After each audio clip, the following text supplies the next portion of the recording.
మీరు మీ అభిమాన shows and serials TV కన్నా ముందు ఈటీవీ విన్ యాప్లో చూడండి. Download and subscribe to ETV win app. 99 రూపాయలు మాత్రమే.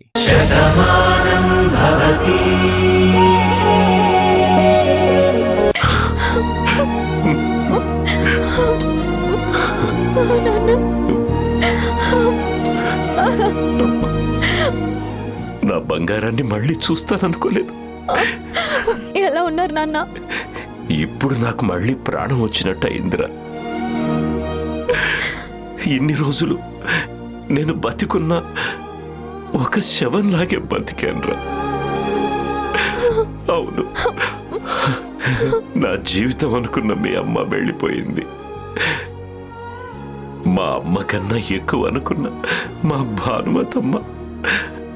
భానుమతమ్మ కూడా నన్ను విడిచి వెళ్ళిపోయింది. ఇంకెందుకు నాకు బతుకు అనుకున్నాను.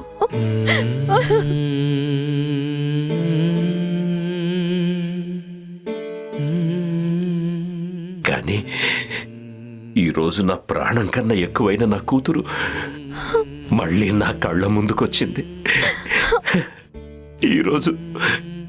ఈరోజు నాకు మళ్ళీ పునర్జన్మ పొందినట్టుంది. నేను ఇంకా బతికున్నాను అన్న నమ్మకం వచ్చింది. నిజమే నాన్న, ఎంతో అపురూపంగా మీరు నన్ను పెంచారు.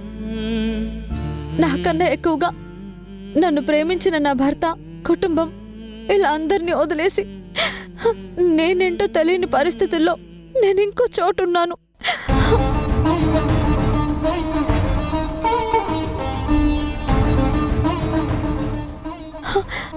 అక్కడ నన్ను అభిమానించే వాళ్ళున్నా నా వాళ్ళంటూ నాకెవ్వరూ లేరు. నాన్న వాళ్ళు ఎవరో కూడా నాకు తెలియదు. అలాంటప్పుడు కడుపులో పెరుగుతున్న రూపానికి ధైర్యం చెప్తూ నా గమ్యం ఏంటో తెలియని పరిస్థితుల్లో నేను మానసికంగా ఎంతో వేదనని అనుభవించాను నాన్న. ఇంకా ఎప్పటికీ నాకు గతం గుర్తుకు రాదు. నా వాళ్ళని కలుసుకోలేనేమోనన్న నిరాశలో ఉన్నప్పుడే ఆ గుడికి రావటం, మీ అందరినీ చూడటం.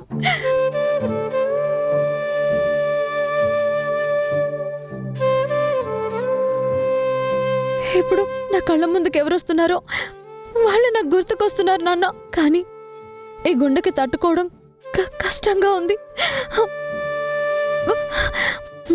మీ అందరినీ ఇన్నాళ్ల తర్వాత ఇలా చూస్తుంటే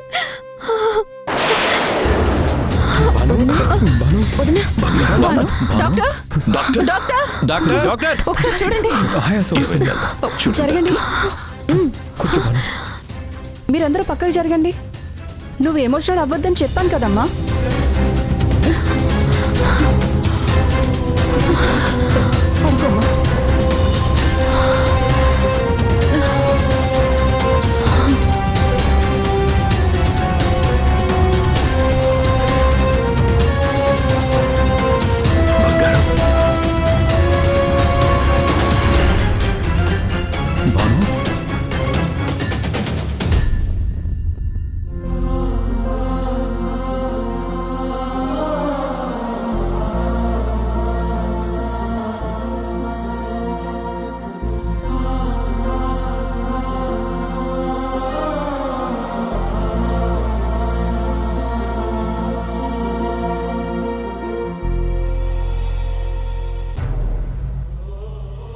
నాన్న అజయ్, మీ అమ్మ ఒకప్పుడు రాక్షసి. ఎంతో మంది జీవితాల్ని నా చేతులతో నాశనం చేశాను. అయినా అమ్మనే కదా. నీ మీద మమకారాన్ని మాత్రం నేనెప్పుడూ చంపుకోలేదు నాన్న. నీ చిన్నప్పుడు కూడా నిన్ను ఎంతో గారాబంగా పెంచాను నాన్న. నా కొడుకు ఎప్పుడు బావుండాలని ఎన్నో దేవుళ్ళకి మొక్కుకున్నాను. కానీ నీకు పిల్లలు పుట్టే వయసులో నిన్నొక పసిపిల్లాడిగా చూసుకోవాల్సిన పరిస్థితి వస్తుందని నేనెప్పుడూ అనుకోలేదు. మనం చేసిన తప్పులకి మనం ఈ కర్మను అనుభవిస్తున్నాం. మనం మారి చేసిన మంచి ఎంతో కొంత మనకు దక్కితే మనకి పరిస్థితి మారుతుందని ఆశిస్తున్నాను.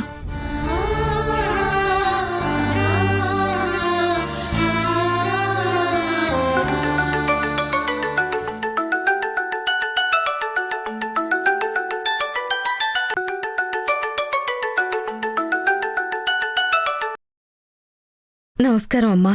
దేవమ్మా, నీకు ఎలా కృతజ్ఞతలు చెప్పాలో కూడా నాకు అర్థం కావడం లేదు. నువ్వు చేసినటువంటి మంచిని ఎలా పొగడాలో కూడా నాకు అర్థం కావడం లేదు. నేను మీ ఇంటికి ద్రోహం చేసిన మనిషినమ్మా. దానికి నేను మిమ్మల్ని క్షమాపణ అడిగాను. కానీ ఇందులో నేను మీకు చేసిన మంచే ఉందమ్మా.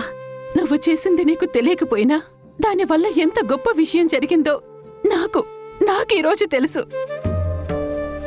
ఆ రోజు నీ కొడుకు కోసం నువ్వు దండం పెట్టుకోవడానికి మీ ఊరి అమ్మవారికి మొక్కు చెల్లించుకున్నావు కదా. అప్పుడే మా కోసం ఆలోచించి ఆ అమ్మవారి దగ్గర నుంచి కుంకుమ తీసుకొచ్చి మాకిచ్చావు. నువ్వు ఆ గుడి గురించి మాకు చెప్పకుండా ఉండుంటే నాకసలు తెలిసేదే కాదు. అక్కడికి వెళ్ళాలన్నటువంటి ఆలోచన కూడా వచ్చిండేది కాదు. నువ్వు చెప్పబట్టే మేమందరం ఆ గుడికి వెళ్ళాం. అక్కడ నిజంగానే అమ్మవారు మమ్మల్ని కరుణించింది దేవమ్మ. మా భానుమతి మాకు కనిపించింది.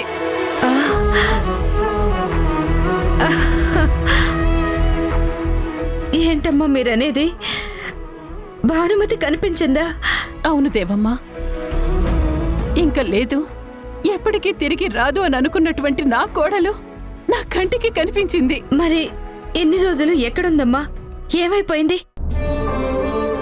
ఎందుకు దూరంగా ఉంది? తను గతాన్ని మర్చిపోయింది. వేరే ఊళ్ళో ఉంది. తన పేరు ఇంకోలా బయటకొచ్చింది కాబట్టి తను బ్రతికే ఉందని మేం కూడా గ్రహించలేకపోయాం. కాని నువ్వు చెప్పినటువంటి ఆ అమ్మవారి సన్నిధిలో మా ఇంటి దీపం మాకు కనిపించింది. మా భానుమతి ఇప్పుడు మాతోనే ఉంది. తను ఇప్పుడు మా అందరినీ గుర్తుపట్టింది. ఈ ప్రపంచంలో అసలు ఇంతకు మించిన అద్భుతం ఇంకొకటి ఉంటుందని నేనైతే ఇప్పుడు అనుకోవడం లేదు. ఇది జరిగిందంటే కేవలం నీ వల్లే, నువ్వు చెప్పడం వల్లే జరిగింది. అందుకే నీకు ఎంత కృతజ్ఞతలు చెప్పాలనుకున్నా అది నాకు తక్కువే అనిపిస్తుంది. అమ్మా, మంచి వాళ్ళకి ఎప్పుడూ మంచి జరుగుతుందనడానికి ఇంతకన్నా నిదర్శనం ఇంకొకటి లేదు. నన్ను మార్చిన మనిషి భాను. అలాంటి తల్లి ఇలా కాలం చేసిందనుకుని నేను ఎంతో బాధపడ్డాను. కాని తను మీ దగ్గరికి చేరుకోవటం, మీరందరూ సంతోషంగా ఉన్నారు అంటే చేసిన మంచి ఎక్కడికి పోలేదని ఇదిగో ఇలా తెలుస్తుంది. పోనీలేండమ్మా, మీకు చేసిన సాయం వల్ల ఆ అమ్మవారు మమ్మల్ని కూడా కరుణించి నా అజయ్ కోలుకుంటే నాకంతకన్నా కావాల్సిందేముంది? తప్పకుండా జరుగుతుంది దేవమ్మ. ఈరోజు మా కుటుంబంతో ఇంత ఆనందంగా మేము ఉన్నామంటే దానికి కారుకురాలివి నువ్వే. ఆ అమ్మవారి దయ నీ కుటుంబం మీద ఖచ్చితంగా ఉంటుంది. అజయ్ తొందరలోనే కోలుకుంటాడు. ఉంటాను. మంచిదమ్మా.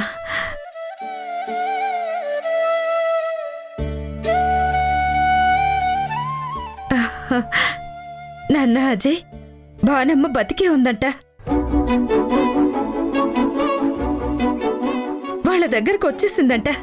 వాళ్ళని కలుసుకుందంట.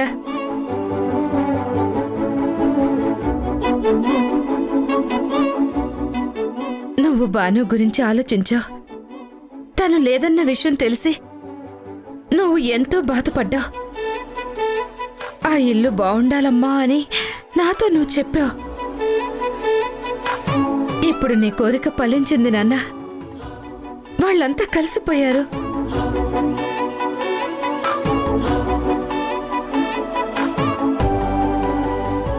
చెప్పాను కదా నాన్న, మనం మంచి చేయాలనుకున్నాం.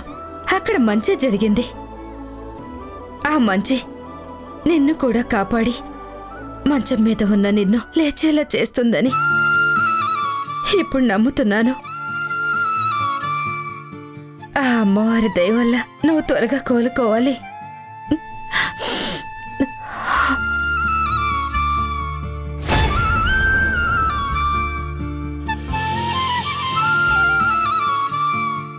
నిజంగా ఈరోజు చాలా సంతోషంగా ఉంది. బాను కళ్ళు తెరిచి మనల్నందర్నీ గుర్తుపట్టింది. తన గతం అంతా తనకు గుర్తొచ్చేసింది. కానీ తనతోటి ఎలాంటి ఎమోషనల్ విషయాలు పంచుకోకూడదని డాక్టర్ చెప్పాక నీలిమతో పెళ్లి జరిగిన విషయాన్ని ఎలా దాచాలని అందరం భయపడ్డాం. ఆ విషయంలో మనమందరం నీలిమకి ప్రత్యేకించి థ్యాంక్స్ చెప్పుకోవాలి. తను చాలా పాజిటివ్గా రెస్పాండ్ అయింది. నిజానికి ఏ అమ్మాయి కూడా అలా అంగీకరించదు. బాను తిరిగి వస్తే ఏమైంది? నాకు కార్తీక్కి పెళ్లి జరిగింది కదా, ఆ నిజాన్ని ఎందుకు దాస్తారు, ఎలా దాస్తారు అని అంటారు. నువ్వు చెప్పింది నిజమే చాందిని. ఒకప్పుడు నీలిమ అయితే అలాగే ఆలోచించేది, ఇలాగే మాట్లాడేది. కానీ ఇప్పుడు నీలిమ మారిపోయింది. తను ఎంత గొప్పగా తయారైందో చెప్పడానికి ఈరోజు తను మనకిచ్చిన మాటే నిదర్శనం. తన మనసులో ఎంత బాధున్నా భాను కోసం ఆలోచించింది. మనందరి గురించి ఆలోచించి తన మనసు రాయి చేసుకుని ఈ నిజాన్ని దాస్తానని మనకు మాటిచ్చింది. ఒక మనిషి ఎన్ని తప్పులు చేసినా కూడా తన తప్పును తెలుసుకున్నప్పుడు క్షమించాలి అని పెద్దలన్నారు. ఎందుకంటే నీలిమని మనందరం మన మనిషిగా చూస్తున్నాం.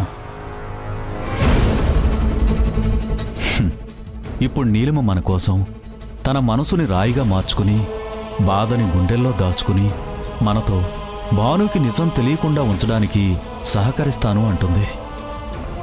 నిజంగా చాలా గొప్ప విషయం ఇది.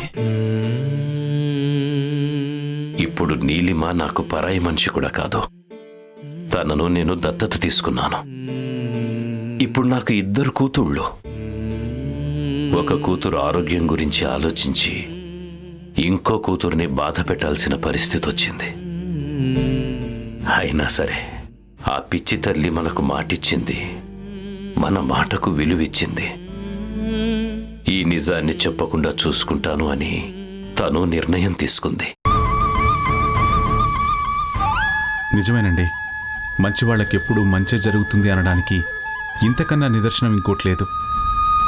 మేము రాధా అనుకుని తనని మా ఇంటికి తీసుకెళ్ళాం. ఆ రోజు గొడవలో తను మా ప్రాణాల్ని కాపాడే క్రమంలోనే తన గతాన్ని తను మర్చిపోయింది. ఎప్పటికైనా తనకి గతం గుర్తొస్తుంది. మా రాధకి అన్ని విషయాలు తెలియాలని ఇంట్లో అందరం ప్రయత్నించాం. కానీ తను భాను అని, మీ మనిషి అని తర్వాత తెలిసింది. ఏదైతేనే తన కుటుంబానికి తను చేరుకుంది. అవునండి, భాను మా ఇంట్లో ఉన్నప్పుడు కూడా తను మా గురించి చాలా గొప్పగా ఆలోచించింది. అంతవరకు ఎందుకు, ఒకసారి మా ఊళ్ళో ఒక పెద్ద సమస్య వస్తే నిండు గర్భవతి అయినా సరే ఆ సమస్య తీర్చింది. మా మావయ్య మీద నింద పడకుండా తనే కాపాడింది.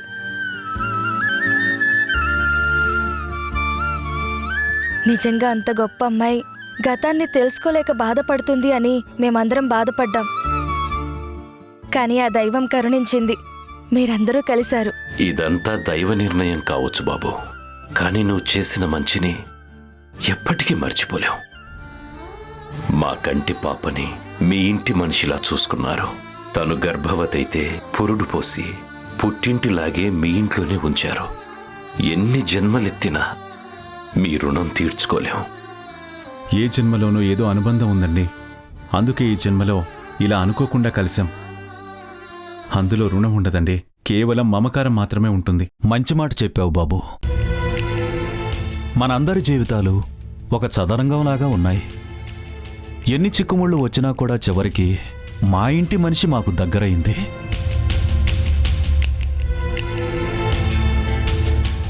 అలాగే నువ్వు ప్రేమించిన అమ్మాయి కూడా, ఆ రాధ కూడా ఎక్కడో ఒక దగ్గర నిన్నే తలుచుకుంటూ ఉంటుంది. తప్పకుండా తొందరలోనే మీకు కనపడుతుంది. మీ ప్రేమ ఫలించి మీరు కూడా ఒకటవుతారు. ఇన్ని రోజులు అదే ఆశతో బతికాను. ఇప్పుడు ఆశపడాలన్నా కూడా భయంగా ఉంది. ఆహా, బాధపడకు బాబు, మీరిద్దరూ ఎప్పటికైనా ఖచ్చితంగా ఒకటవుతారు.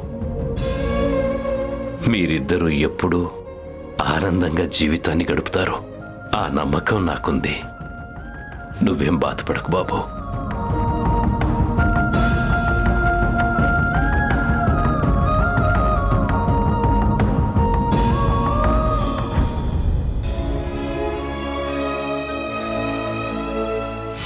హా, అందరూ హాస్పిటల్కి వెళ్ళారు. బామ్మగారు మాత్రం ఇంట్లో ఉన్నారు. పోనీ మనం అక్కడికి వెళ్దాం అనుకుంటే ఆ అమ్మాయికి మనకి ఎలాంటి పరిచయం లేదు. ఇప్పుడు ఆ అమ్మాయి ఏ పరిస్థితిలో ఉందో తెలీదు. నీలిమ కూడా మనల్ని పిలవలేదు. మనం ఇప్పుడు ఆలోచించాల్సింది భాను గురించి కాదమ్మా, నీలిమ గురించి. ఇప్పటికే కార్తీక్ నా మనసులో భాను ఉంది, నీలిమని నేను భారీగా అంగీకరించలేను అని చెప్పాడు. ఇప్పుడు తన భార్య తిరిగొచ్చేసింది. మరి మన నీలిమ పరిస్థితి ఏంటి? అది కదా మనం ఆలోచించాలి. నిజమే స్నేహ, కానీ తాళి కట్టి పెళ్లి చేసుకున్నారు కదా, ఈ ఇంటి కోడలుగా మెట్టెలు వేసి అడుగు పెట్టించుకున్నారు కదా. ఇప్పుడు కాదు అని ఎలా అంటారు? పరాయి మనిషిలా ఎలా తీసేస్తారు? వాళ్ళలా చెయ్యరన్న నమ్మకం నాకుందమ్మా.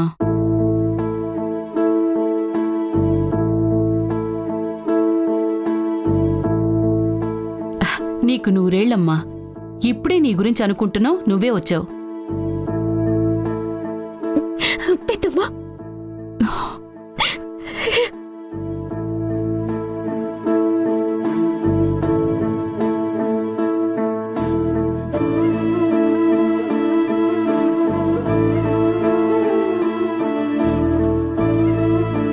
నీలిమా, ఏమైంది? ఏం జరిగింది? అక్కడ అమ్మాయి బాగానే ఉంది కదా, నువ్వెందుకు ఏడుస్తున్నావు? ఏడుపు కాక నాకింకేం మిగిలింది పెద్దమ్మా. నా జీవితం ఏమవుతుందో కూడా నాకు తెలియడం లేదు. నేను అందరిలోనే ఉన్నా, ఒంటరిగానే మిగిలిపోయాను. ఈ కన్నీళ్ళే నాకు తోడుగా ఉన్నాయి. అదే నీలిమ అలా మాట్లాడుతున్నా? నీ వాళ్ళం మేమున్నాం కదా, మరి నువ్వు ఒంటరి దాని వల్ల అవుతావు? మీరున్నారు కాబట్టి నా బాధని మీతో పంచుకుంటున్నాను. లేదంటే కనీసం నా బాధని చెప్పుకునే మనిషి లేక, ఈ భారాన్ని మోయలేక నా గుండె ఆగిపోయేదేమో. చచా, అవేం మాటలమ్మా. ఎవరూ లేని మా దగ్గరికి దేవతలా వచ్చావు, మా తలరాతనే మార్చేశావు.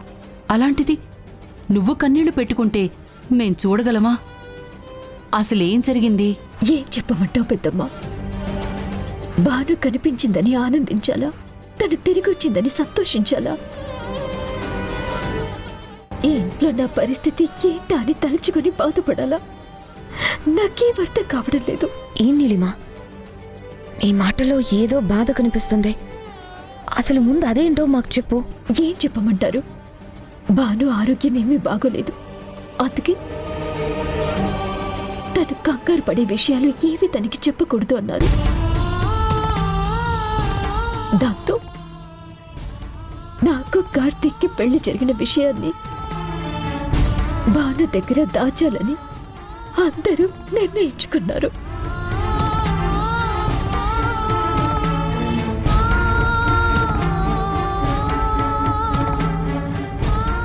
అలా ఎలా కుదురుతుందమ్మా? నేను ఏదైతే భయపడుతున్నానో ఇప్పుడు అదే జరిగేలా ఉంది. అది కాదు పెద్దమ్మా. నువ్వుండమ్మా, నీకేమీ తెలీదు. అవును, అమ్మ చెప్పింది నిజమే. నీకు కార్తిక్కి పెళ్లి జరిగింది, అదందరూ కలిసే చేశారు. ఈ రోజు భాను తిరిగొచ్చింది కదా అని ఆ నిజాన్ని ఎలా దాచేస్తారు? నీలిమా, మెడలో ఉన్న తాళిని, కాలికున్న మెట్టల్ని తీసేయమని చెప్తారా? ఈ బంధాన్ని తెంపుకోమని చెప్తారా? అది కాదు, అందరూ భాను గురించి ఆలోచిస్తున్నారు. ఆలోచించమనమ్మా. వాళ్ళ మనిషి గురించి వాళ్ళని ఎంతైనా ఆలోచించుకోమను. ఇక్కడ నా కూతురు గురించి నేను ఆలోచిస్తున్నాను. ఇప్పుడు కన్నీళ్లు నువ్వు పెట్టుకుంటున్నావు, మాకు బాధ అనిపిస్తోంది. అందుకు మేం కదా బాధపడుతున్నాము. అయినా ఇలాంటి విషయాలు చూస్తూ ఊరుకోవడానికి లేదు. ఇప్పుడే నేను అందరితో మాట్లాడతాను. నా కూతురు ఈ ఇంటి కోడలు అవునా కాదా అని అడుగుతాను. దానికేం సమాధానం చెప్తారో నేను చూస్తాను.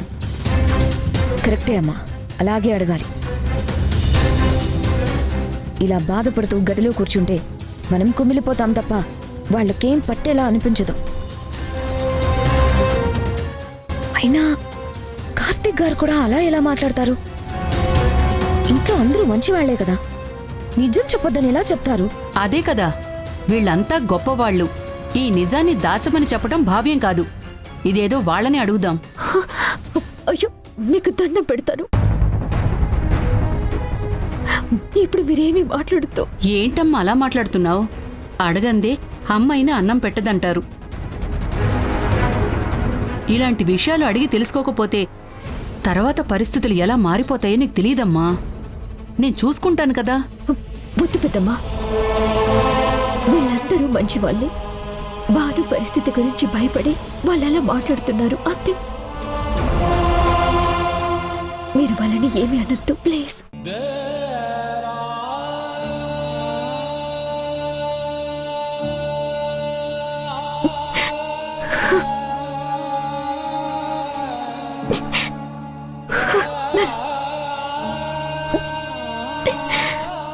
మీకు తెలియదు పెద్దమ్మ, భాను ఇంకా నన్ను చూడలేదు. తను ఎవరిని చూస్తే వాళ్ళ గురించి తనకి గుర్తొస్తుంది.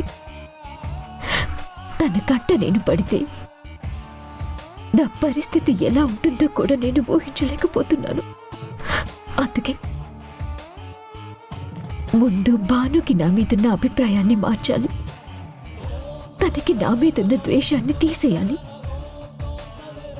ఆ తర్వాతే ఏం జరిగినా కూడా. ఏంటండి ఇది? మీరు మా ఇంట్లో ఉంటూ ఊర్మిళతో ఇలా మాట్లాడటం ఏంటి? దయచేసి ఎవరు ఏమీ మాట్లాడకండి.